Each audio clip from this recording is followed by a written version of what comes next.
Энэхүү нэвтрүүлгийг Joyce Meyer-ийн үйлчлэлийн хамтрагч болон түүний найз нөхдөс нь танд зориулан хүргэж байна.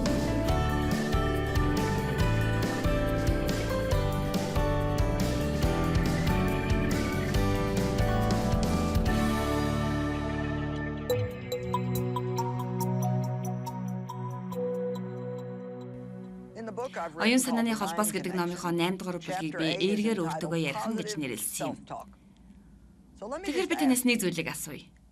Та өөртөөгөө ярьдаг уу? Тийм ээ, мэдээж тийм. Бидний бодол санаа бидэнтэй жинхнээсээ ярилцдаг юм. Бид альва зүйлсийн талаар юу мэддэг, хэрхэн эргцүүлдэг, хэрхэн яаж харж байна, юу тохиолдохыг хүсдэг, юу хүсдэггүй талаар өөрсөддөө маань ярьж байдаг. Харин би өнөөдөр та нараас онцгойлон асуумаар байна. Та өөртөөгөө хэрхэн ярьдаг вэ? Юу гэхээр маш олон хүмүүс өөртөө тийм ч их дуртай байдаггүй. Бас өөрийнхөө талаар ядуудараа үзэл бодолтой байдаг гэж боддог. Өөрсдийгөө дэндүү дээгүр боддог. Өөрсдийгөө бусдаас дээр гэж боддог. Тэдний үргэлж зөв, бусдын үргэлж буруу байдаг гэж боддог хүмүүс. Эсвэл өөрсдийгөө дэндүү доогуур боддог. Хизээч зөв зүйл хийж чадахгүй, юу ч мэддэггүй гэж боддог.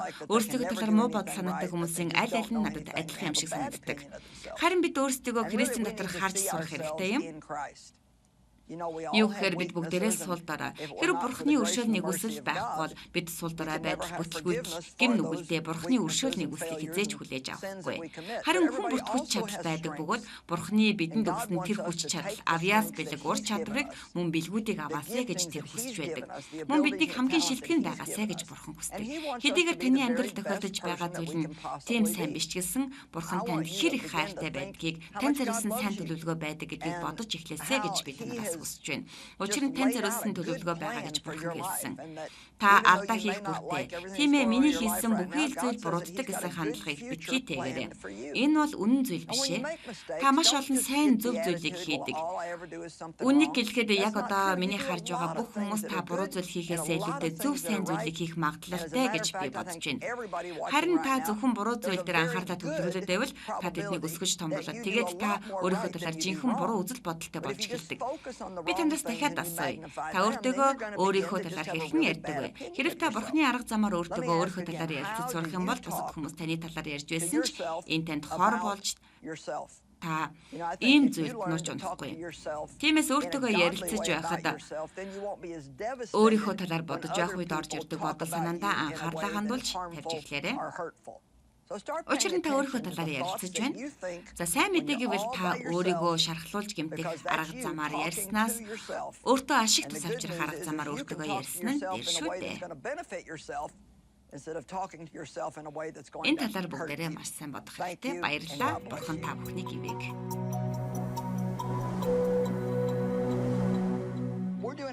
Суу бос алахгүй гэдэг нэртэй цуврал дээр бид нар ажиллаж байна.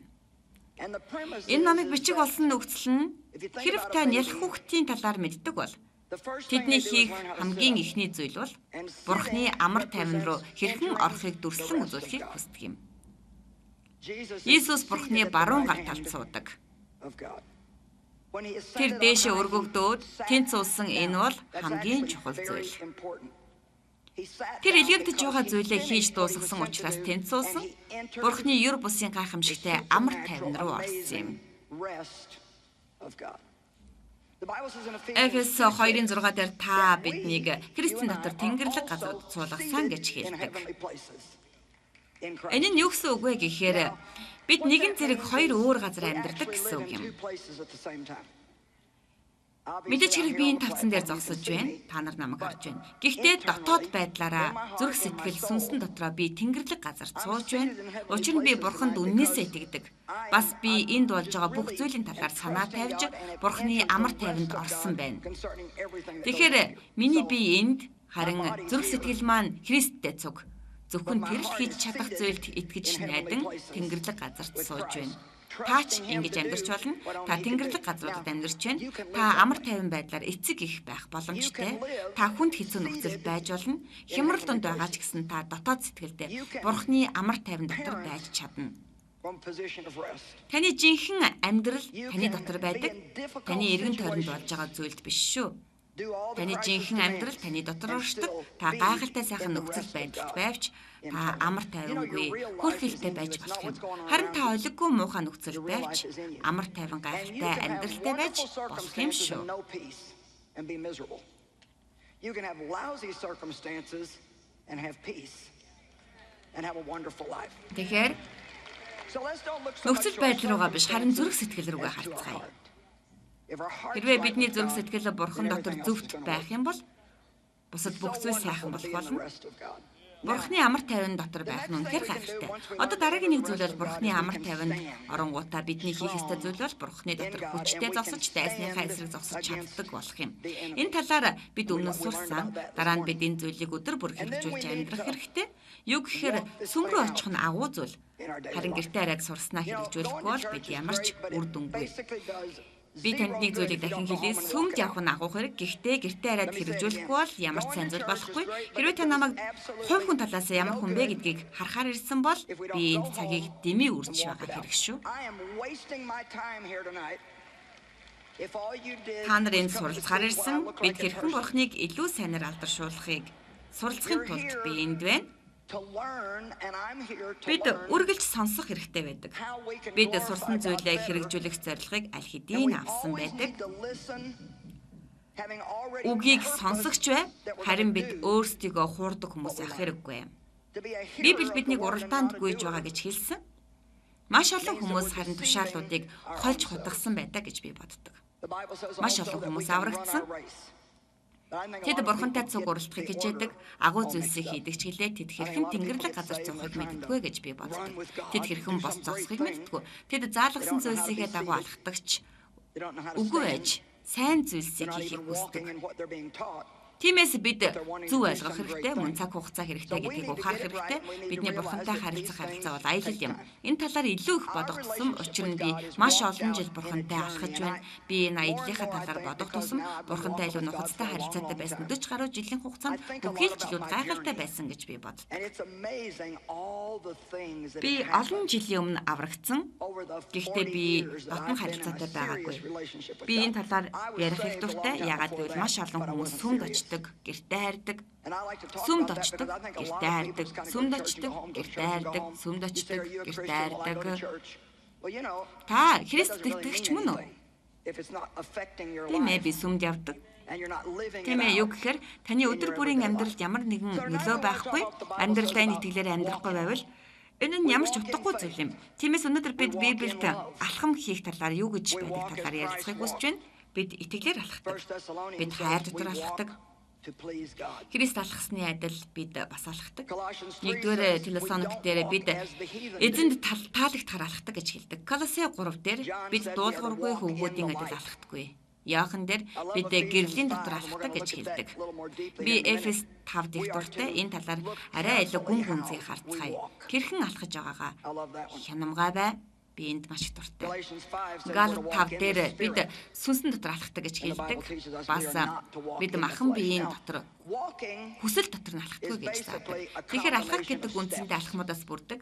Нэг алхам хийхэд дараа нь өөр нэг алхам хийдэг. Тэгээд дараа нь дахиад нэг алхам хийж байгаагаа бид алхаж байна гэж хэлдэг. Тийм ээ. Алхам бүр бидний хийдэг сонголт юм. Бурхантай хамт алхам гэдэг нь Бурханы хүслийг үзэгдүүлэхийн тулд өөрийнхөө чөлөөт хүслээ ашиглан сонголт хийхийг хэлж байгаа юм. Тийм ээ, бидний чөлөөт хүсэл тэмүүлэл байдаг. Бурхан биднийг хүчилдэггүй. Тэр биднийг уран аргаар мэхэлдэггүй.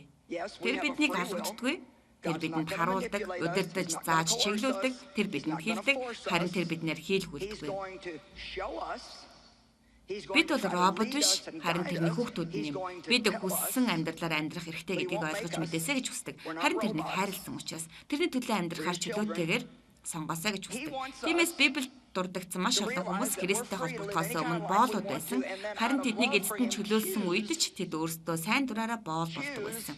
Ягаад гэвэл тэд эзэнтэйгээ байхыг хүсдэг учраас юм. Ягаад гэвэл тэдний эзэн сайн хүн учраас тэд өөрсдөө ингэж хийдэг байсан.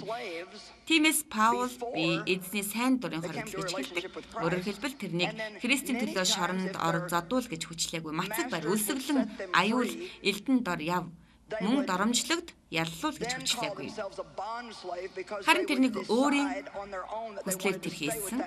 Тэрнийг хүчлээгүй. Тэр өөрөө Иесус Христийн сайн дурын боол болсон юм. Тэгэхээр Бурхан та нарыг хизээч хүчилдэггүй. Энэ бол сайн дурын үндсэн дээр та нар өөрсдөө хийж байгаа үйлдэл юм. Тэгэхээр тэр хүчлээгүй тэр өөрөө Иесус Христийн сайн дурын боол болсон гэдгийг ойлгох хэрэгтэй. Тэгэхээр та нарын хэд ч амьдралдаа хүсэж байгаа бүхнээ хийж болно гэдгээ мэдэж байгаа вэ? Юу гэж? Та энд байхыг хүссэн учраас л энэ газарт байгаа. Танд баяр хүргэе. Тийм ээ. Тэнгэр минь та энэ хотын хамгийн сайн зочид буудалд эсвэл шоронд байж болох юм. Та үдшилэг дээр маргааш нь харамсуулах бүх зүйлийг хийж байж болох юм. Гэхдээ та сонголтоо хийсэн. Та сурч байгаа зүйлээ хэрэгжүүлээд илүү сайн сонголт хийсэн байна. Та энд байх сонголтыг хийсэн байна. Та намайг дажгүй дуу хоолойтой гэдгийг мэддэг бол намайг сонсонгуудаа асуудалтай байгааг чи мэдж байгаа. Би баг зэрэг ханиа төрсэн байгаа. Ер нь би ийм муу аж үзээгүй. Би өнөө өглөө маш муу байсан. Гэхдээ та нар миний төлөө залбирсан гэж би бодож байна.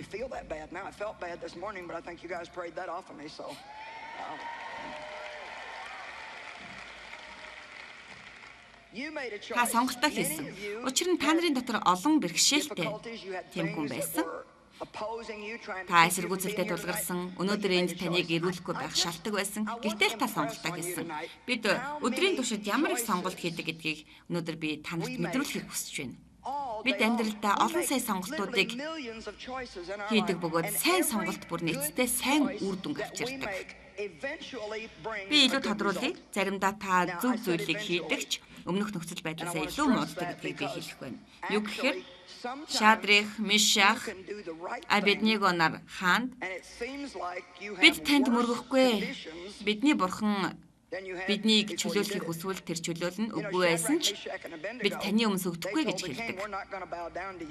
Тэд 100хан тайсан. Тэд зөв сонголт хийсэн. Тэднийг 100хан тайсан юм.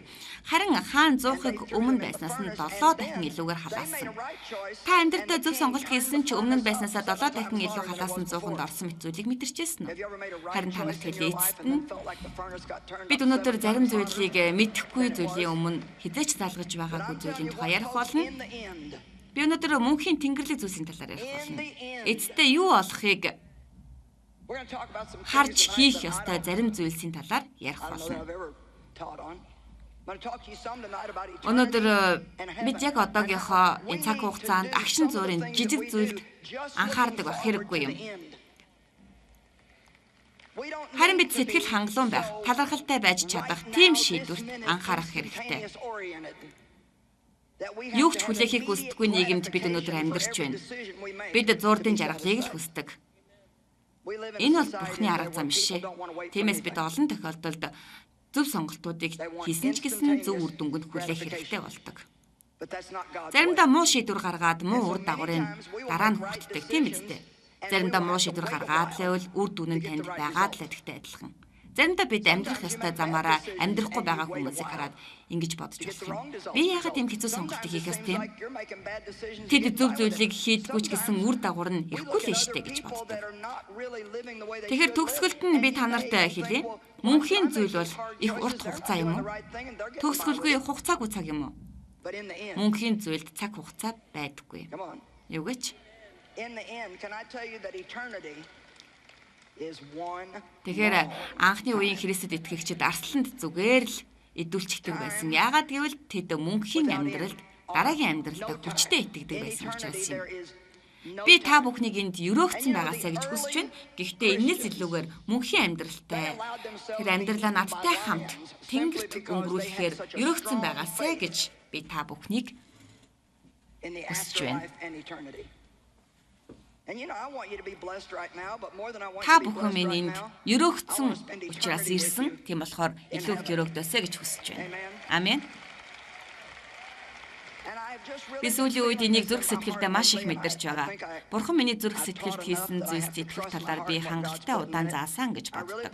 Энэ бол Бурхан намайг энд тэнд энэ зүйлийн талаар ярилцаасаа гэдэгт би итгэдэг. Тиймээс ч би ярьж байгаа зүйлдээ эдгээрийг оруулахыг хичээдэг. Яагаад гэвэл бид энд дэлхийгээр дайраад гарч байгаа харь хүмүүс гэдгээ үнэхээр сайн ойлгох хэрэгтэй байна гэж боддог учраас юм. Тэгэд ч Библи бидэнд энэ дэлхий дээрх зүйлстэй бүү татагдаа гэж хэлсэн байдаг. Энд болж байгаа зүйлсийн төлөө амьдрах хэрэггүй. Бид өөрсдөө сүнсийг тэрч бүхэл сүнснийхээ өчүүхэн хэсгийг ч нэр алдар эд хөрөнгө олж авах, олонд танигдах, албан тушаал дэвших зэргийн төлөө худалдах ёсгүй. Бид хэрхэн алхаж байгаа, бурхантай адилхан тэрний хайр, итгэл дотор цуг алхаж байна уу гэдэгтээ хянамгай хандах хэрэгтэй. Өөрөөр хэлбэл бүхэл өдрийн турш гаргаж байгаа шийдвэртэй хянамгай байх хэрэгтэй гэсэн үг юм. Энэ бол сүмрөө очоод 7 хоног бүр хийдэг сүнслэг жагсаалтаас илүү чухал зүйл юм шүү. Христчин итгэл бол амьдралын хэлбэр бөгөөд энэ нь алхам хийж байхад хэрэгждэг зүйл юм. Амен. Хүн бүр алхаанд анхааралтай байх хэрэгтэй. Бид босод руу хараад чи тех хэрэгтэй, техгүй байна, би тэгдэг, зөвхөн би гэж хэлэх хэрэггүй. Би нэг зүйлийг хэлье. Хэрв та ганцаараа тэгдэг бол та өөрийн гэрлийг өмнөө байлгаж илүү хурцаар гэрэлтүүлээрэй. Харанхуй талхаж байгаа өөр хин нэгэнд газарчлаарай. Та нараас маш олон нь хүнд хэцүү шийдвэр гаргах төвшөндөө явж байж магадгүй. Харин би танаас та өөрөө зөв гэж бодхоос илүүгээр Бурхан энийг хүсэж байгаа гэдэгт итгэж тэр шийдвэрийг гаргаарай л гэж гуйж байгаа юм. Хөрөнгө оруулагч бай, харин мөрөөдө тоглогч биш шүү. Хөрөнгө оруулагч хүн мөнгөө ирээдүйд маш их ашиг олох зүйлд оруулдаг. Тариад маргааш нь хурааж аавна гэж итгэдэг хөрөнгө оруулагч байдаггүй.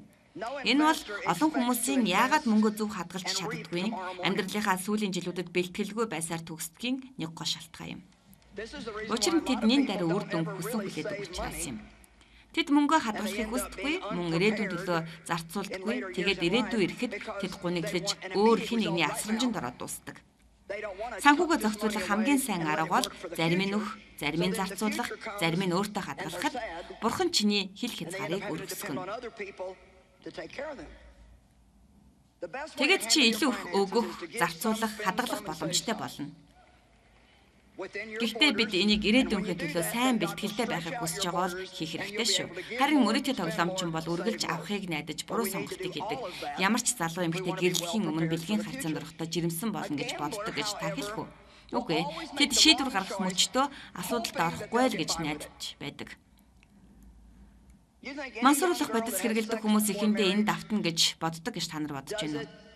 Үгүй ээ, тэд бүх аимшигтай бүх дүүхийг сонссон байдаг. Гэхдээ тэд ийм асуудал надад тохиолдохгүй байхаа гэж боддог. Тэд нар тэгж боддог шүү дээ. Та нар бүгдээрээ л энийг мэдж байгаа. Надад ийм аимшигтай бүх зүйл тохиолдохгүй гэж боддог шүү дээ. Та нар энэтэй санал нэгдэж байна уу?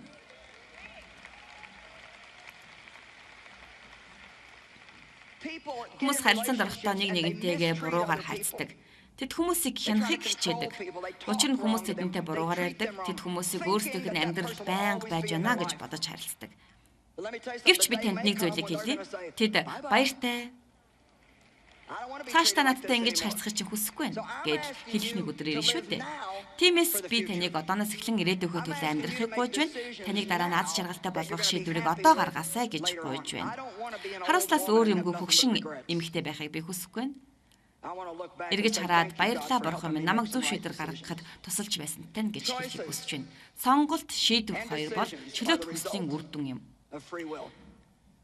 Библийн дэд хуулийн ном 39-ийн 19 дээр хамгийн чухал ишлэлүүдийн нэг байдаг. Би таны өмнө ам ба үхэл, ерөөл ба хараалыг тавья. Чи болон чиний үр удам амьдрахын тулд амийг сонгож. Амен.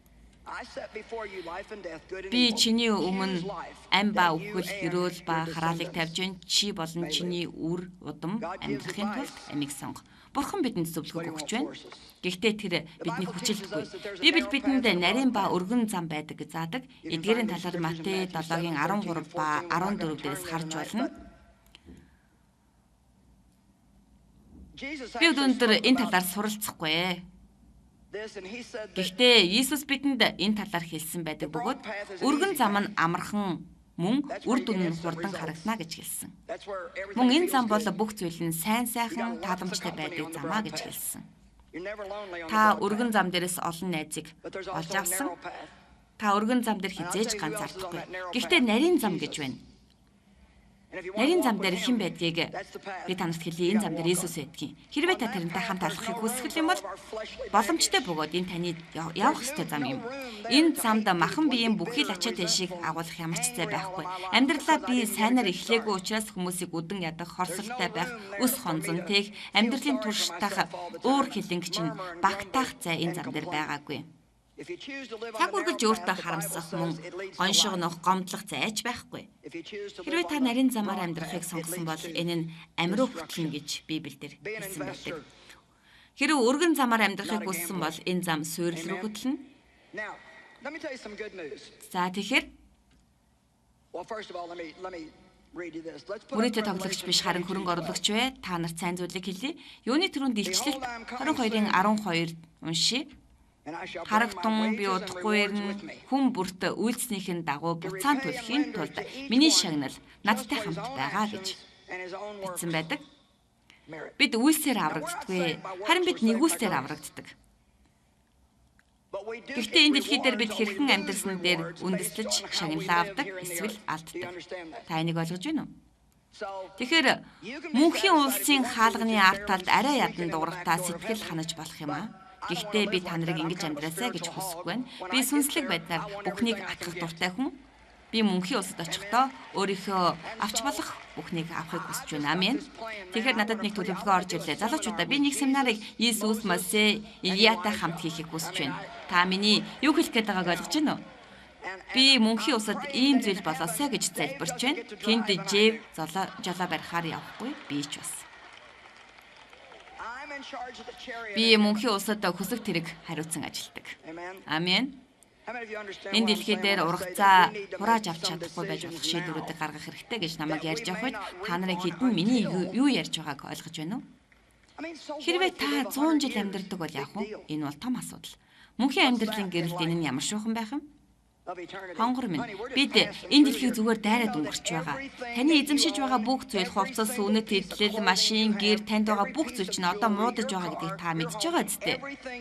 Хэрвээ та энд итгэхгүй байхвал нэг өдөр хогийн цэг дээр очиад үзээрэй. Тэнд хүмүүсийн мөрөөдөл болдог байсан зүйлс хэлж байгаа.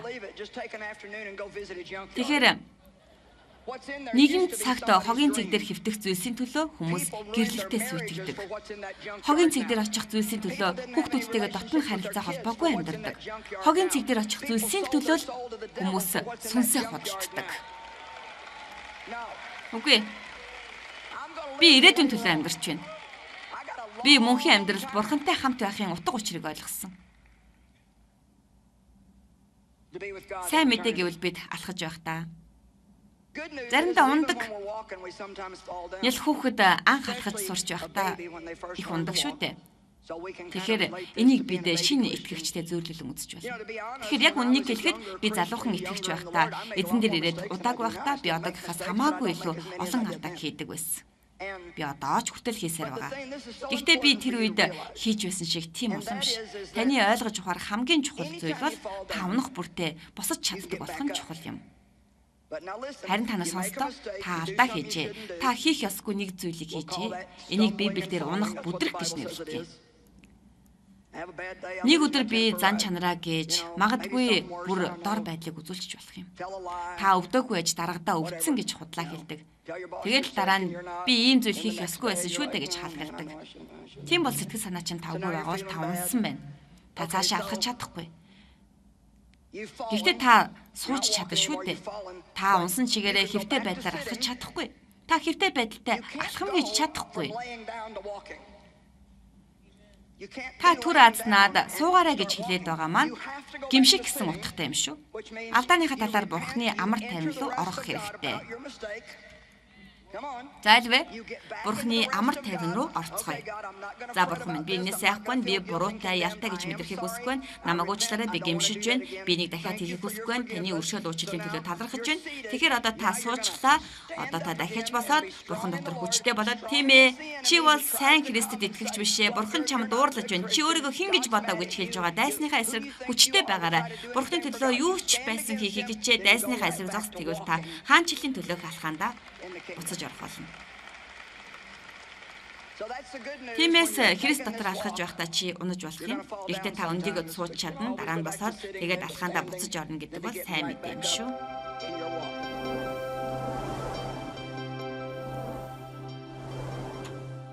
Тийм ээ, өнөөдөр Иесус буцаж ирнэ гэдгийг та баттай мэдэж байсан бол таны амьдрал хэр зэрэг өөрчлөгдөх байсан бол хэрэг та үнийг мэдэж байсан бол энэ нь тэрнтэй хамт алхах өдөр бүрийн алхаанд хэр их нөлөө үзүүлсэн байсан болоо. Магадгүй бүгд нь нөлөөлөх байсан гэхдээ та санал нэгдэхгүй гэж юу? Харин би Иесус өнөөдөр ирэх юм шиг өдөр бүр амьдраасаа гэж зэрэгжүүлмээр байна. Тэрэнд дуулууртайгаар итгэл, хайр дотор алхаарай. Бурхан та бүхнийг эвээх болтугай.